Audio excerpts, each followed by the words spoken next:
Hello everyone, welcome two times of study. तो आज मैंने आपको कहा था कि मैं सबसे पहले हम लोग प्रीवियस ईयर के क्वेश्चन को देखना ज़रूरी है, क्योंकि क्वेश्चन को करने के लिए, एग्ज़ाम को समझने के लिए या फिर एग्ज़ाम की तैयारी के लिए पहले प्रीवियस ईयर के क्वेश्चन को करना बहुत ज़्यादा ज़रूरी होता है। तो आज उसी तरीके से हम लोग 2018 में जो परीक्षा हुई थी 22 दिसंबर 2018 को ग्राम विकास अधिकारी का, उन पेपर को सॉल्व करने वाले हैं। उसमें से हम सबसे पहले हिंदी परिज्ञान एवं लेखन योग्यता को लिया हुआ है मैंने। सबसे पहले हम लोग आज हिंदी को सॉल्व करते हैं कि हिंदी में किस तरीके का प्रश्न पूछा गया था, और इस तरीके से हिंदी में हम आगे की तैयारी करेंगे। और इसके बाद मैं आपको रीजनिंग में जो जो प्रश्न पूछा गया था वो मैं आपको कराऊंगी। फिर आपने जीके में जो जो प्रश्न आए हुए थे 2018 में, उन प्रश्नों को सॉल्व किया जाएगा। लेकिन इस वीडियो में सिर्फ हिंदी में कितने प्रश्न और कैसे प्रश्न पूछे गए थे, उन सारे प्रश्नों को हम लोग हल करने वाले हैं। यहाँ पे मेरा मेन मोटिव सिर्फ ये है, ये प्रीवियस ईयर क्वेश्चन कराने का। ना मैं आपको कोई भी चीज़ों का डेफिनेशन हम लोग यहाँ पे डिस्कस नहीं करने वाले। हाँ, ज़रूरत पड़ेगी तो क्वेश्चन को मैं समझाऊंगी कि कैसे कैसे आंसर आया हुआ है। लेकिन यहाँ पे सिर्फ हम लोग फटाफट से पहले प्रीवियस ईयर क्वेश्चन को प्रैक्टिस करने की कोशिश करेंगे, ताकि हम नए पेपर की तैयारी के लिए अच्छे से तैयार हो जाए। तो यूपीट्रिपलएससी ग्राम विकास अधिकारी परीक्षा 2018 में हिंदी परिज्ञान एवं लेखन योग्यता से 50 प्रश्न आए हुए थे। और वो 50 प्रश्न कौन कौन से थे, कैसे हुए थे, वो सारे क्वेश्चन को हम लोग आगे देखने वाले हैं, सॉल्व करने वाले हैं, डिस्कस करने वाले हैं। तो आपको मालूम है कि ये 2018 का ये पेपर रद्द होकर अब जो होने वाला है वो होगा। तो सबसे पहले इसीलिए मैंने इसी पेपर को उठाया हुआ है। पहला क्वेश्चन पूछा गया था कि नीचे दिए गए गद्यांश को पढ़ करके पूछे गए प्रश्नों के उत्तर दीजिए। इस तरीके से वीडियो के सारे क्वेश्चन पेपर को भी मैं जितने भी अभी तक हुए हैं वो भी लाती रहूँगी, और भी आपको जितने भी आपके सिलेबस में है, हिंदी है, रीजनिंग है और जीके है, वो सारी चीज़ें कराती रहूँगी। तो अगर आप हमारे चैनल पे नए जुड़े हुए हैं, वीडियो की तैयारी कर रहे हैं, तो पहले तो इसको आप सब्सक्राइब कर लीजिए, क्योंकि 2 महीने में मेरा टारगेट है कि मैं सारी चीज़ों को कंप्लीट कराने वाली हूँ। और एक चीज़ और, मैं डेली 30 प्रैक्टिस सेट भी आपको कराती रहूँगी। तो इस तरीके की तैयारी होगी, बहुत अच्छी, बहुत एकदम अच्छी वाली तैयारी कराने वाली हूँ मैं। तो आप लोग इसके लिए चैनल को सब्सक्राइब कर लीजिए, और वीडियो अगर यूज़फुल है, चीज़ बहुत अच्छे से समझ में आ रही है, तो आप इसको लाइक करिएगा और शेयर करिएगा। चलिए, पहला प्रश्न पूछा गया था गद्यांश।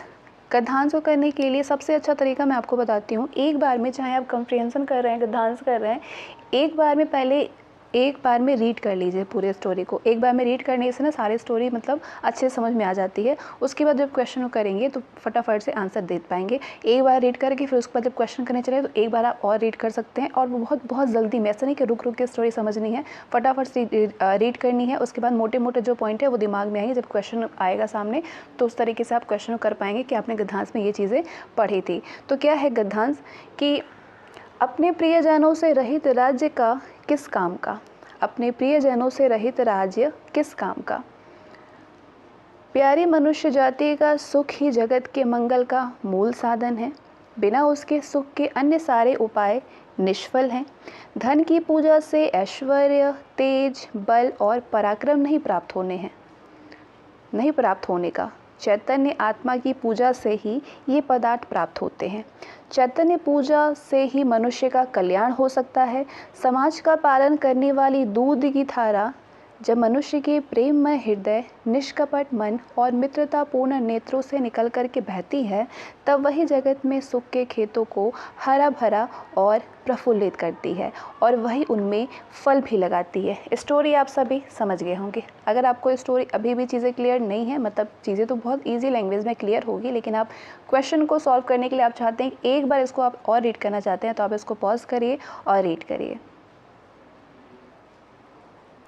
गद्यांश से आया हुआ ये पहला प्रश्न था कि किससे रहित राज्य किस काम का। सबसे पहले गद्यांश में आपने ऊपर ही देखा था कि लिखा हुआ था कि अपने प्रियजनों से रहित राज्य किस काम का। तो आपको तुरंत याद आएगा कि प्रियजनों से। किससे रहित? प्रियजनों से। अगला क्वेश्चन पूछा गया था कि जगत का अर्थ क्या है। तो जगत का क्या मतलब होता है? जगत मतलब संसार होता है। अगला प्रश्न गद्यांश से पूछा गया था कि निष्फल का आशय क्या होता है, यानी निष्फल मतलब क्या होता है? निष्फल मतलब व्यर्थ होता है। ठीक है। इसके बाद चौथा प्रश्न पूछा गया था कि सुख के खेतों को हरा भरा और प्रफुल्लित। आपने लास्ट में गद्यांश के सबसे लास्ट में आपने पढ़ा था कि वही जगत के सुख के खेतों को हरा भरा और प्रफुल्लित करता है, और वही उनमें फल भी लगाती है। कौन? समाज का पालन करने वाली दूध की धारा जब मनुष्य के प्रेममय हृदय, निष्कपट मन और मित्रतापूर्ण नेत्रों से निकल कर के बहती है, तब वही जगत के सुख के खेतों को हरा भरा और प्रफुल्लित करती है और वहीं उनमें फल लगाती है। तो इसका क्या मतलब होगा? इस मुहावरे का, इस लाइन का अर्थ होता है कि जीवन को सुखमय बनाना। क्या करना? जीवन को सुखमय बनाना। तो 4 प्रश्न आए हुए थे गद्यांश से। 5वां प्रश्न आपसे पूछा गया था कि इनमें से, निम्न में से दीर्घ स्वर कौन सा है? दीर्घ स्वर, ह्रस्व स्वर, संयुक्त स्वर, ये सारी चीज़ें मैं आपको आगे पढ़ाऊंगी, लेकिन यहाँ पे मैं आपको सिर्फ छोटी छोटी और मोटी मोटी चीज़ें बता देती हूँ क्वेश्चन को सॉल्व करने के लिए आप कैसे कर सकते हैं। दीर्घ स्वर होता है आ, बड़ी ई, आ होता है, बड़ी ई दीर्घ स्वर होता है, बड़ा ओ, ये सारे दीर्घ स्वर में आते हैं। ठीक है, ये सारे ही दीर्घ स्वर में आते हैं। एक होता है ह्रस्व स्वर, अ, छोटी ई, ऊ और री, ये सब सारे ह्रस्व स्वर होते हैं। कौन से स्वर होते हैं? ह्रस्व स्वर होते हैं। और आपके ए, ओ, ये कौन से स्वर होते हैं? ये आपके संयुक्त स्वर में आते हैं। आ, बड़ी ई, ऊ, बड़ा ऊ, ये आपके दीर्घ स्वर में आते हैं। अ, छोटी ई, ऊ, री, ये आपके ह्रस्व स्वर में आते हैं। और ए, ओ, ये आपके संयुक्त स्वर में आते हैं। याद हो गया होगा आप सभी को। दीर्घ स्वर कौन सा है इसमें से? बड़ी ई दीर्घ स्वर है। 6ठा प्रश्न पूछा गया था इसमें से कि निम्न में अंतस्थ व्यंजन कौन सा है? अंतस्थ व्यंजन क्या होता है? य, र,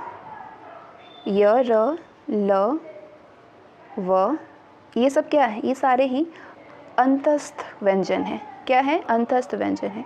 एक होता है अंतस्थ व्यंजन, दूसरा होता है ऊष्म व्यंजन, तीसरा होता है स्पर्श व्यंजन। अंतस्थ व्यंजन आपका य, र, ल, व होता है और ऊष्म व्यंजन होता है श, ये षटकोण वाला श, छोटा वाला स और ह, ये सारे आपके ऊष्म व्यंजन होते हैं। और ग और ज, ये दोनों स्पर्श व्यंजन होते हैं। ठीक है, तो क्या पूछा है यहाँ पे अंतस्थ व्यंजन पूछा है, तो य, र, ल, व अंतस्थ व्यंजन होता है, यानी इसमें से व क्या है? अंतस्थ व्यंजन है। अगला क्वेश्चन क्या पूछा गया था? अगला क्वेश्चन पूछा गया था कि निम्न में अल्प प्राण व्यंजन, स्पर्श व्यंजन में आपने जाना कि ग और ज को स्पर्श व्यंजन में आते हैं। इस तरीके से अल्प प्राण व्यंजन में भी ग आता है। क्या आता है? ग क्या है? ये अल्प प्राण व्यंजन है।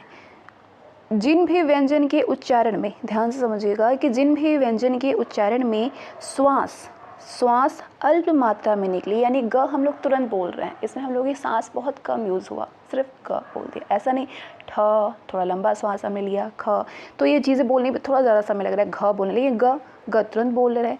मतलब कि जिस भी शब्द के, जिस भी व्यंजन के उच्चारण में अल्प मात्रा में श्वास निकले और जिनमें कि हकार समझते हैं आप लोग, हकार, जिनमें हकार जैसी ध्वनि नहीं होती है, उन्हें अल्प प्राण व्यंजन कहा जाता है। क्या कहा जाता है? अल्प प्राण व्यंजन कहा जाता है।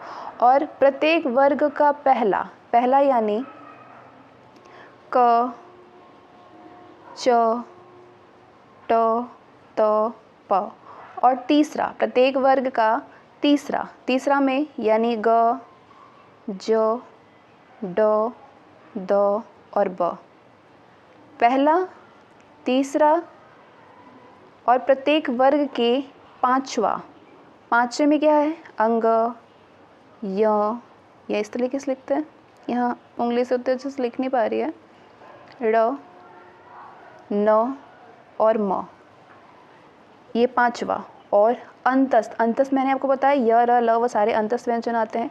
तो ये सारे अल्प प्राण व्यंजन हैं। प्रत्येक वर्ग का पहला, तीसरा, पांचवा और अंतस्थ व्यंजन अल्प प्राण व्यंजन होता है। ठीक है, तो ग क्या है? अल्प प्राण व्यंजन है। निम्न में घोष वर्ण कौन सा है? घोष वर्ण, इसमें से ज क्या है? घोष वर्ण है। नाद की दृष्टि से जिन भी व्यंजन वर्णों के उच्चारण से स्वर तंत्रियाँ झंकृत होती हैं, समझ रहे हैं आप, स्वर तंत्रियाँ झंकृत होती हैं वो होता है घोष वर्ण। ठीक है, अगले क्वेश्चन की तरफ बढ़ते हैं। सारी चीज़ें डिटेल में मैं आपको पढ़ाऊंगी आगे चल के।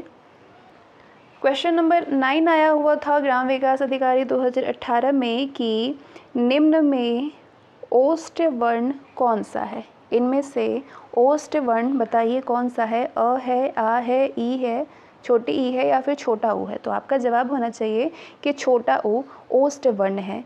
क्यों? दोनों होठों के स्पर्श से बोले जाने वाले वर्ण ओष्ठ वर्ण कहलाते हैं। ठीक है, ओष्ठ के प्रोनाउंसिएशन से आप समझिए होठ, ओष्ठ, होठ। ठीक है, जिन भी दोनों होठों के स्पर्श में बोले जाने वाले जो वर्ण होते हैं वो ओष्ठ होते हैं। जैसे कि ऊ हमने बोला तो दोनों ही, आप बोल के देखिए, दोनों ही होठ जो है वो स्पर्श कर रहे हैं एक दूसरे को, तो ये क्या है, ये ओष्ठ वर्ण होते हैं। जैसे आपके छोटी ऊ, बड़ा ऊ में भी होता है इस तरीके से। प भी आप बोलते हैं तो आपके दोनों होठ जो है वो स्पर्श हो रहे हैं। ठीक है, ये सारी चीज़ें प, फ, ब, भ, म क्या होते हैं, ये ओष्ठ में आते हैं। वहीं आप अगर अ ले लीजिए, अ आपसे पूछा जाए कि ये क्या है, आ क्या है, तो ये कंठ है। अ, आ, ये कंठ वर्ण में आते हैं। और छोटी ई और बड़ी ई जो है ये तालव्य वर्ण में आते हैं। किस वर्ण में आते हैं? तालव्य वर्ण में आते हैं। अगला क्वेश्चन पूछा गया था कि निम्न में योग रूढ़ शब्द कौन सा है।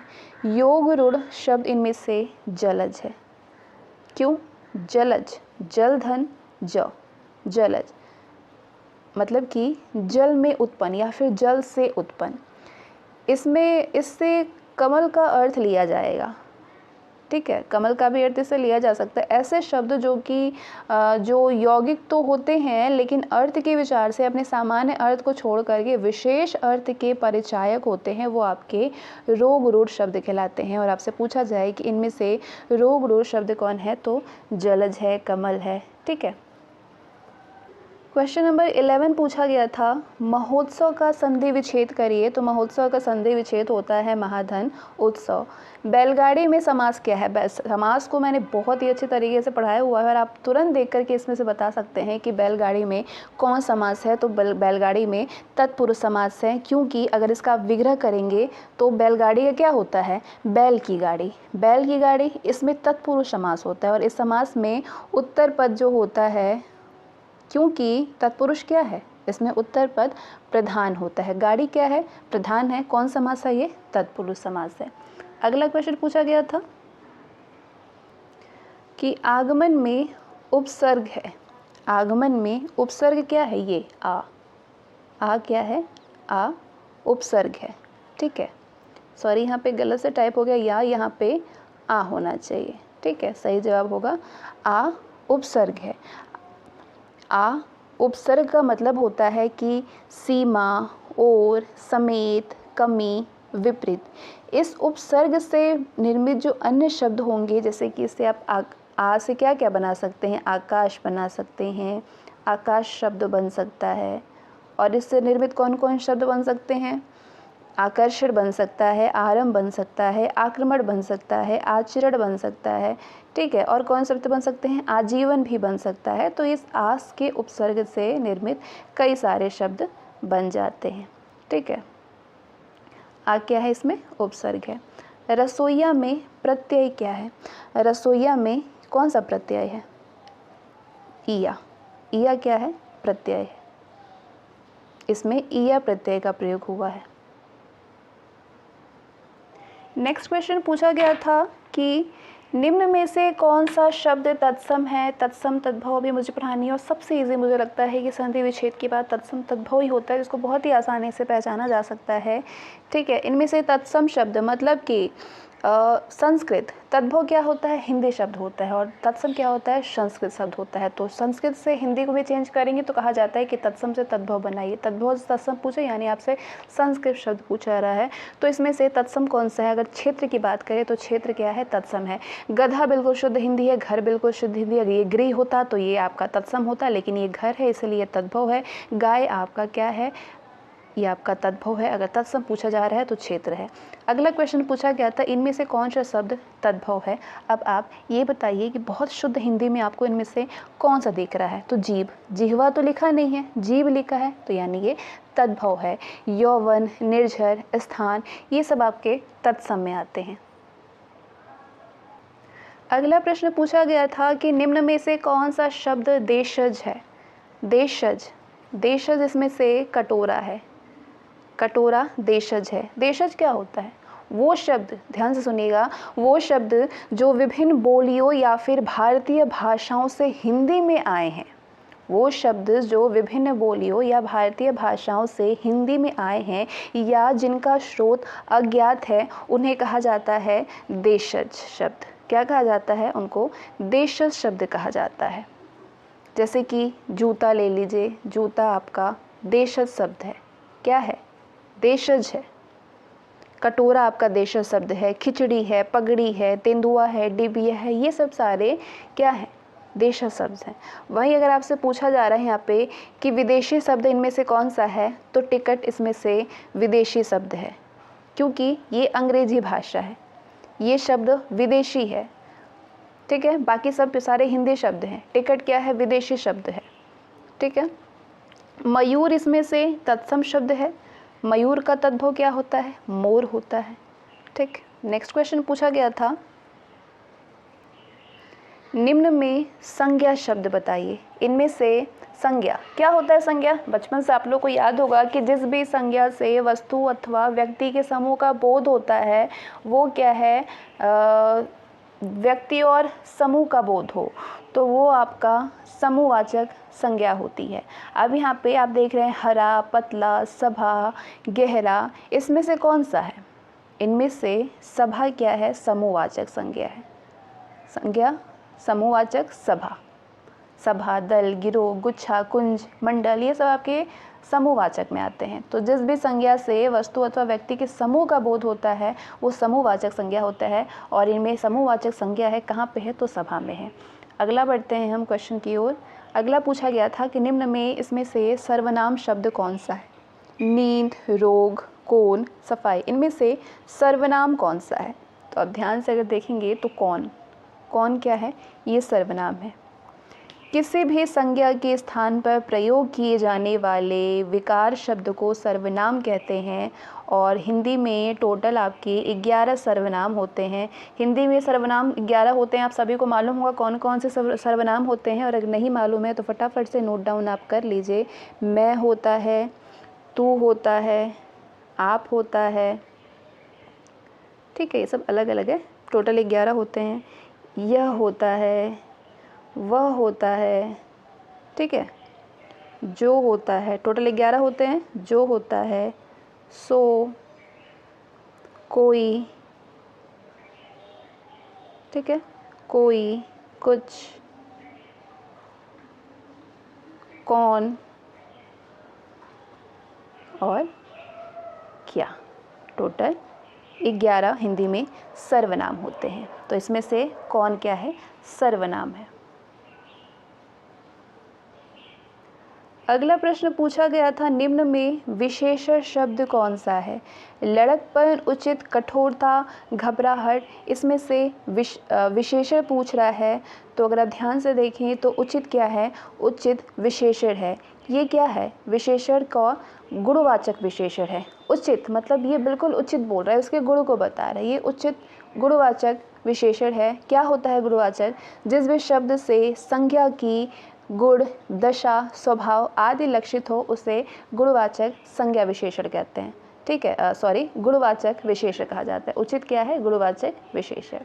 इसके बाद पूछा गया था कि निम्न में प्रेरणार्थक क्रिया कौन सी है। उठना, चमकना, गिरना, देना, इसमें से प्रेरणार्थक क्रिया कौन सी है? तो आपका जवाब होना चाहिए कि गिरना। गिरना प्रेरणार्थक क्रिया है। क्यों है? क्योंकि जिन भी क्रियाओं से इस बात का बोध हो कि कर्ता स्वयं कार्य ना करके किसी दूसरे को कार्य करने के लिए प्रेरित करता है वो होता है प्रेरणार्थक क्रियाएं। और यहाँ पे गिरना क्या है? इसमें कोई ये स्वयं कार्य नहीं किया जा रहा है, किसी दूसरे को करने के लिए प्रेरित करना क्या है? गिरना, ठीक है, ये कौन सा है, ये प्रेरणार्थक क्रिया है। अगले क्वेश्चन पे बढ़ते हैं। नेक्स्ट क्वेश्चन पूछा गया था कि निम्न में अवयव है, इसमें से उत्तर ठीक, जापान, कृष्णा, अवयव कौन सा है, ठीक, ठीक इसमें अवयव है। क्या होता है अवयव, ऐसे क्रिया विशेषण जो किसी दूसरे शब्दों के मेल से नहीं बनते हैं वो मूल क्रिया विशेषण कहलाते हैं। जैसे कि ठीक आपका मूल क्रिया विशेषण है, दूर हो गया, ठीक है, अचानक हो गया, फिर है, नहीं है, ये सब आपके आते हैं। तो इसमें से कौन सा अवयव, ठीक है। नेक्स्ट, पक्षी का पर्यायवाची बताइए। सबसे सिंपल, पक्षी का पर्यायवाची कौन सा है इसमें से, विहग। विहग मतलब होता है पक्षी, ठीक है। और पक्षी के आपके कौन कौन से पर्यायवाची आप लोग याद हैं, ध्यान से अपने दिमाग से सोचिए, ध्यान करिए कि पक्षी का कौन कौन सा पर्यावरण आपको याद है। भूधर होता है, पर्वत होता है, मछली होता है, मीन होता है, सब क्या होते हैं, सॉरी ये तो आपके मछली के पर्यावरण मैंने बता दिया।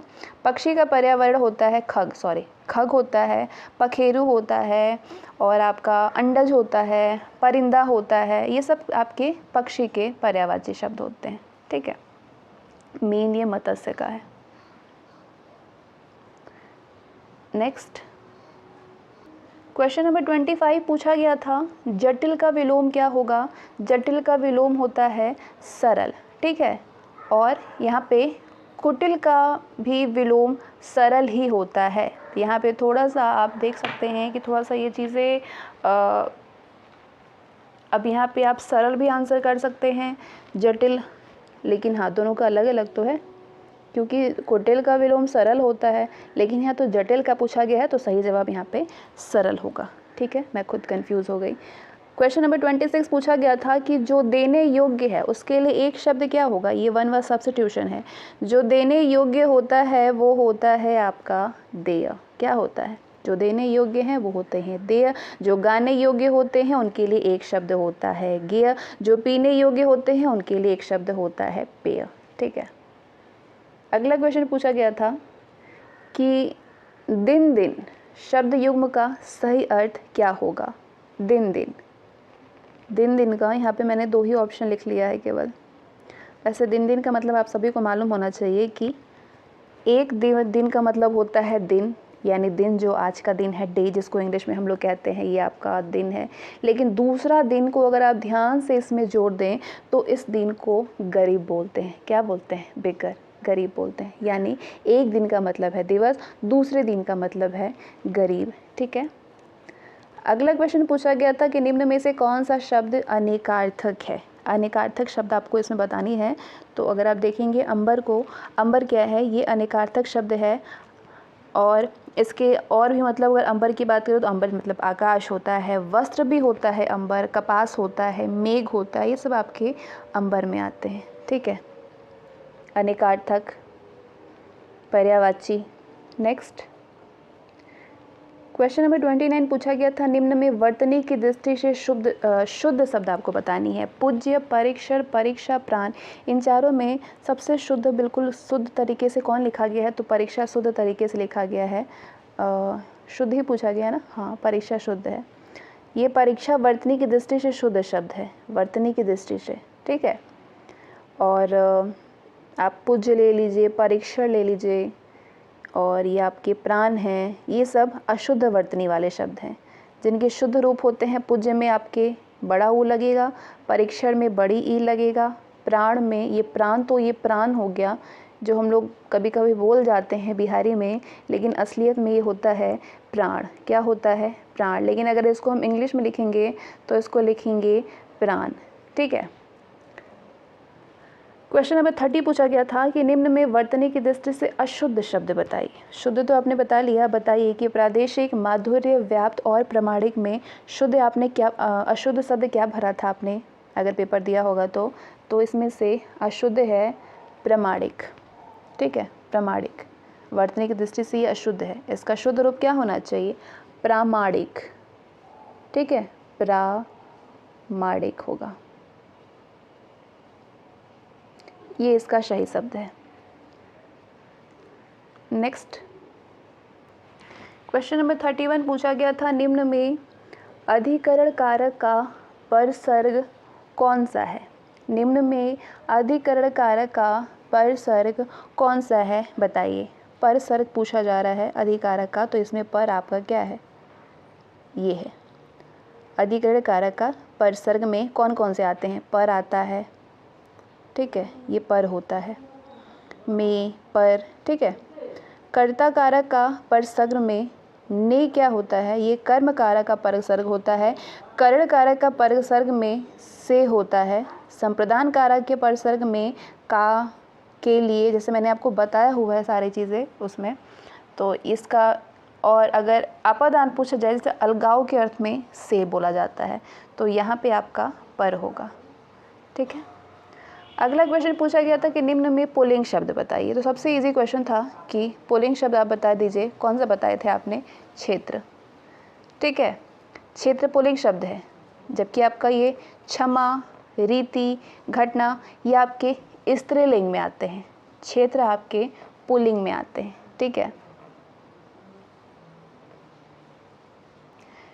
नेक्स्ट क्वेश्चन नंबर 33, निम्न में अब स्त्रीलिंग शब्द बताइए। इसमें से स्त्रीलिंग कौन सा है?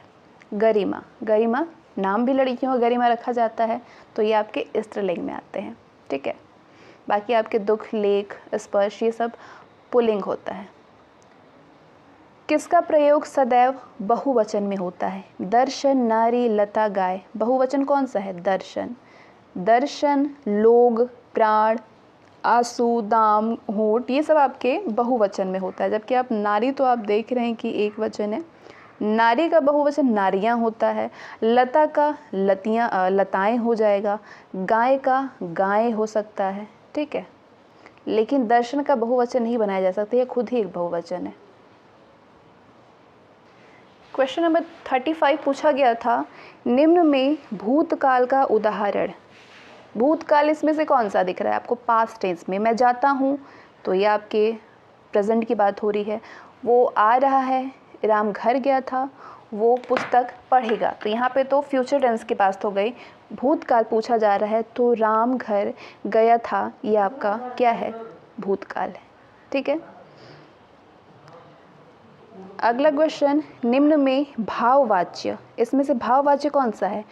मोहन पुस्तक पढ़ता है, श्याम पत्र लिखता है, मोहन से बैठा नहीं जाता, पत्र लिखा जाता है। भाव उत्पन्न हो रही है कि मोहन से बैठा नहीं जाता है। क्या हो रहा है? ये भाव्य उत्पन्न हो रही है, मोहन से बैठा नहीं जाता है।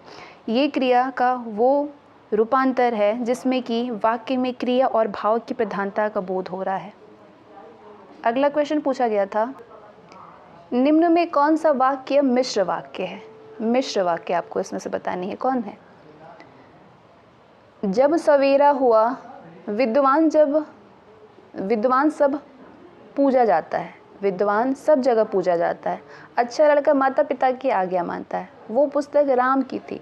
जब सवेरा हुआ तब हम लोग बाहर गए। यहाँ पे 2 सेंटेंस हैं, मिश्र वाक्य है। So right answer is option D, ठीक है। ये क्या है? मिश्र वाक्य है।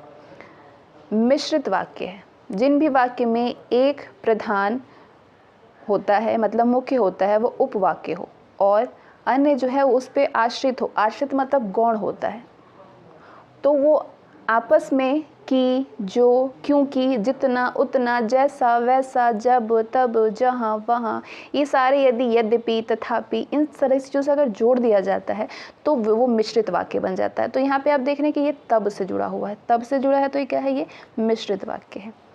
अगला क्वेश्चन पूछा गया था कि मैंने विद्यालय जाना है। ये तो सेंटेंस ही नहीं बन रहा है बिल्कुल, और आपको बोल रहा है कि ये अशुद्ध अंश। अब तो आप बताइए कि इसमें से अशुद्ध अंश कौन सा है कि मैंने विद्यालय जाना है? सही इसमें कौन सा होना? इसमें ऐसा कौन सा शब्द है जो कि इसने वाक्य को गलत कर दिया है? मैंने। अगर मैं विद्यालय जाना है, मुझे विद्यालय जाना है अगर लिखते तो बिल्कुल सही होता। मैंने लिखा गया है तो ये गलत है। नेक्स्ट क्वेश्चन पूछा गया था, आसमान फट जाना। इस मुहावरे का सही अर्थ क्या है? आसमान फट जाना यानी कि अचानक आफत आ पड़ना। अचानक आफत आ पड़ना। नेक्स्ट, स्वावलंबी होने के लिए सही मुहावरा क्या होगा? मतलब कि पैरों पर क्या कह सकते हैं, पैरों पर खड़ा हो। स्वावलंबी मतलब कि अपने पैरों पर खड़ा होना, स्वावलंबी होना कहते हैं ना हम लोग, स्वावलंबी होना यानी अपने पैरों पर खड़ा होना। ठीक है, नेक्स्ट, बोए पेड़ बबुल के आम कहाँ से होए लोकोक्ति का सही अर्थ क्या आपने लिख के आए हुए थे। बोए पेड़ बबुल के आम कहाँ से होए, यानी कि जैसा आप कर्म करेंगे वैसा ही फल पाएंगे। ऐसा नहीं कि आपने कर्म खराब किया और फल आपको बहुत अच्छे अच्छे मिल रहे हैं, तो ऐसा चांसेस नहीं होते। अगर फल कभी अच्छा मिल भी गया है तो वो आपके पिछले जन्म का कोई अच्छा कर्म होगा जो मिल गया है, लेकिन बाद में आपको ये जो कर्म आपने किया है उसका तो भुगतना ही पड़ेगा। ये बिल्कुल जीवन का अटल सत्य है। ठीक है, तो जैसा कर्म करोगे वैसा फल आपको मिलेगा। नेक्स्ट क्वेश्चन पूछा गया था कि लाभ ही लाभ अर्थ के लिए सही लोकोक्ति क्या होगा। लाभ ही लाभ अर्थ के लिए मतलब कि पांचों उंगलियां हमारी घी में है, मतलब हमें हर तरफ से लाभ ही लाभ हो रहा है। पांचों उंगलियां घी में है, क्या है, घी में है। Option A is the right answer. मूल पाठ का व्याख्या के साथ अनुवाद क्या कहलाता है। पहले तो आप इस चीज़ को समझिए कि मूल पाठ जो अभी नए नए वीडियो देने वाले हैं, अगर वो इस पेपर को देख रहे होंगे तो मैं उनको समझा दूं कि मूल पाठ व्याख्या के साथ अनुवाद का मतलब होता है व्याख्यानुवाद। श्रोत भाषा के प्रत्येक शब्द का लक्ष्य भाषा के प्रत्येक शब्द में यथावत अनुवाद का मतलब होता है शब्दानुवाद। ठीक है, मूल पाठ की विचार सामग्री या भावधारा का अनुवाद होता है भावानुवाद, और मूल पाठ को अन्य भाषा में संक्षेप में प्रस्तुत करना होता है सारानुवाद। तो यहाँ पे क्या पूछा जा रहा है कि मूल पाठ का व्याख्या के साथ यानी व्याख्यानुवाद। नेक्स्ट, ब्रज हिंदी की किस भाषा के किस उपभाषा के अंतर्गत है। तो ब्रज पश्चिमी हिंदी की भाषा के अंतर्गत है। पश्चिमी हिंदी में शामिल उपभाषाएं कौन कौन सी होती हैं। एक तो ब्रज होता है, अभी आपको मालूम चला, कन्नौजी भी होता है। ठीक है, कन्नौजी भी होती है, कन्नौजी होता है, बुंदेली होता है, ठीक है, खड़ी बोली होता है, राजस्थानी होता है। ये सब आपके उपभाषा के अंतर्गत आते हैं। और पूर्वीय हिंदी में अगर आपसे पूछा जाए तो पूर्वीय हिंदी में शामिल उपभाषाएं होती हैं अवधी, बघेली, छत्तीसगढ़ी और बिहारी। तो हम बिहारी हैं, तो हम कौन से भाषा के अंतर्गत आएंगे, पूर्वीय हिंदी की उपभाषा के अंतर्गत आएंगे। नेक्स्ट क्वेश्चन है, अब ये बताइए कि अमेंडमेंट के लिए सटीक हिंदी अनुवाद, यानी अमेंडमेंट का मतलब क्या होता है। अमेंडमेंट मत का मतलब होता है कि आपने अगर पॉलिटी पढ़ा होगा या फिर हमारे कोई भी ऐसे कानून है उसमें कुछ बदलाव किया गया है। जैसे कि हमारे अभी मैंने कहा कि वीडियो एग्जामिनेशन अब री होने वाली है, तो उसमें ज़रूरी है कुछ ना कुछ बदलाव किया जाएगा, कुछ नया जोड़ा जाएगा या कुछ निकाल करके उसको कम करके नोटिफिकेशन जारी की जाएगी। तो ये क्या किया, इसका मतलब होता है संशोधन किया गया है, पूर्व कानून में संशोधन किया गया है, जिसको इंग्लिश में बोला जाता है अमेंडमेंट। ठीक है, मतलब होता है संशोधन। अगला क्वेश्चन पूछा गया था कि सुरसागर के रचयिता कौन है। सुरसागर के रचयिता हैं सूरदास। भक्तिकाल की सगुण मार्गी कृष्ण काव्यधारा के कवि सूरदास जी हैं। इनकी रचनाएं सुरसागर है, सुरसरावली है और साहित्य लहरी है। अगला क्वेश्चन पूछा गया था, निम्न में रीतिकाल का कवि कौन है। आपसे कवियों के नाम पूछे जाएंगे, आपके सिलेबस में है, ये बताइए कि रीतिकाल के कवि इनमें से कौन है। रीतिकाल के कवि हैं बिहारी।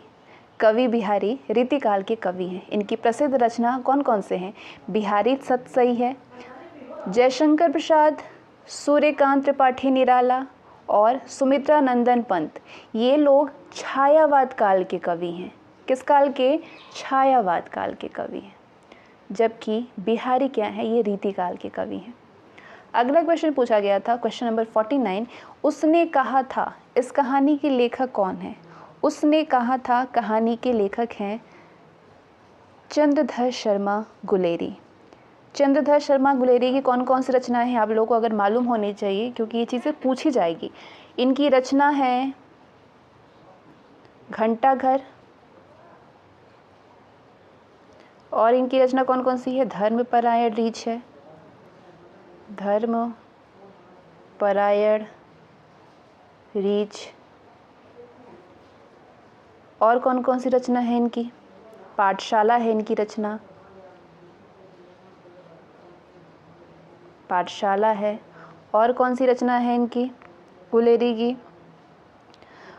बुद्ध का कांटा भी है, सुख में जीवन है, हीरे का हीरा है, ठीक है, हीरे का हीरा है, ये सब गुलेरी का रचनाएं हैं। नेक्स्ट क्वेश्चन पूछा गया था, हिंदी परिज्ञान और लेखन योग्यता से 50 क्वेश्चन पूछे गए थे और लास्ट क्वेश्चन पूछा गया था कि उर्वशी किसका काव्य है? उर्वशी रामधारी सिंह दिनकर का काव्य है, ठीक है, इनका ये कविता संग्रह है उर्वशी। रामधारी सिंह दिनकर की अन्य कविताएं अगर आपसे पूछ ली जाए तो आप क्या कहेंगे? रश्मि रथी पूछा जा सकता है, रश्मि रथी, ठीक है। कुरुक्षेत्र पूछा जा चुका है कई बार, तो ये भी चांसेस है कि पूछे जा सकते हैं कि कुरुक्षेत्र किसका है? रामधारी सिंह दिनकर का है। परशुराम भी इनकी काव्य हैं, परशुराम है, हाहाकार है, परशुराम है, ठीक है, हुंकार भी है रामधारी सिंह दिनकर का। तो ये सारे इनके काव्य हैं। तो यहाँ पे हम लोगों ने वीडियो 2018 के यानी ग्राम विकास अधिकारी 2018 में जो परीक्षा हुई थी 22 दिसंबर 2018 में, उनकी हिंदी की क्वेश्चन को हम लोगों ने देख लिया कि कैसे कैसे प्रश्न हिंदी में पूछे गए थे। तो अब आप जो तैयारी करेंगे ना, उसमें आपको ये चीज़ें पता रहेगा कि क्वेश्चन पूछता कैसे है। तो ये चीज़ें आपके दिमाग में अगर बनी रहेगी ना, तो आप बहुत अच्छे से अगर पढ़ेंगे ना, तो जब भी आपको कॉन्सेप्ट पढ़ाई जाएगी तो आप सोचेंगे कि हाँ, क्वेश्चन इस तरीके से पूछा जा सकता है, ठीक है। तो आगे भी मैं मैं थोड़े शॉर्ट्स में ही बनाऊँगी ताकि आप सारी चीज़ें एक एक बार भी कवर करते रहें। रीजनिंग मैं लेके आऊँगी, फिर जीके भी जो 2018 में पूछा गया, तो उसके बाद उसके पहले के प्रीवियस ईयर के 15 के और कितने क्वेश्चन पूछे गए थे, वो सब कैसे कैसे क्वेश्चन पूछे गए थे, वही मैं कराऊंगी। और बीच बीच में आपको जो मैं नोट्स प्रोवाइड कर रही हूँ वो तो करती ही रहूँगी। और बहुत जल्द मैं प्रैक्टिस सीरीज़ भी स्टार्ट करने वाली हूँ, 30 प्रैक्टिस सेट में कराना चाहती हूँ, जीके के भी, रीजनिंग के भी और हिंदी के भी। आज के लिए बस इतना ही। चैनल पे नए हैं सब्सक्राइब कर दीजिएगा, बेल आइकन को प्रेस कर दीजिए और लाइक करिएगा। बहुत मोटिवेशन मिलती है आपकी एक लाइक की वजह से।